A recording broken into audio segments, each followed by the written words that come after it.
అని ఒక వాచ్ నాకు కొనిచ్చాడు. అప్పట్లో చింతల్లో ఒక స్థలంలో ఆదివారపు ఆరాధన జరిగేది.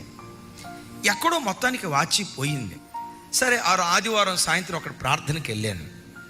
ఎబినేజర్ అన్న, సుధాకర్ అన్న, ఒక మన పాతోళ్ళు వచ్చారు. సరే మాట్లాడుతా అన్న, నా వాచి ఎవరు తీసేశారన్న, వాచి పోయిందన్న ఇంటికాడ అన్న. ఆ మాట మాట్లాడేటప్పుడే ఆత్మదేవుడు చెప్తున్నాడు, ఇంకొకసారి అజ్ఞానంతో ఎలాంటి మాటలు మాట్లాడద్దు. ప్రభా, ఇందులో అజ్ఞానం ఏముందయ్యా? వాచిపోయింది చెప్పాను. వాచిపోయింది అని విశ్వాసులకు చెప్తే దాని అర్థం ఏంటి? వాచిపోయిందని విశ్వాసుల ముందు చెప్తే ఇండైరెక్ట్గా వాచి కొనియమనే కదా. నువ్వు యాచకుడివి కాదు.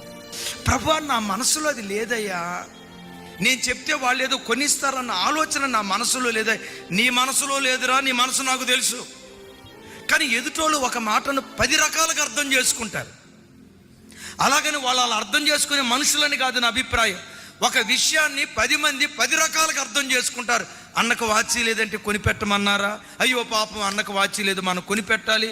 రకరకాల ఆలోచనలు వస్తాయి. ఎప్పుడు నీకు తెలుసా, ఆ రోజు నుంచి ఈ రోజు వరకు చేతికి వాచి పెట్టుకోవటం మానేశా. నా చేయి చూసినప్పుడల్లా పరిశుద్ధాత్మ దేవుడు ప్రతి విషయం మనతో మాట్లాడుతూ మనకు నేర్పటం ప్రారంభిస్తాడు. చంటి బిడ్డతో తల్లి మాట్లాడినట్లుగా, కొడుకుతో తండ్రి ముచ్చటించినట్లుగా ప్రతి విషయంలో పరిశుద్ధాత్మ దేవుడు మనతో మాట్లాడతాడు. వాచి పెట్టుకోవటం తప్పు అని కాదు నేను పెట్టుకుంది. ఆత్మదేవుడు ప్రతి క్షణం మనతో మాట్లాడతాడు అని పదే గుర్తుకు తెచ్చుకోవడానికి నా చేతికి వాచి పెట్టుకోను.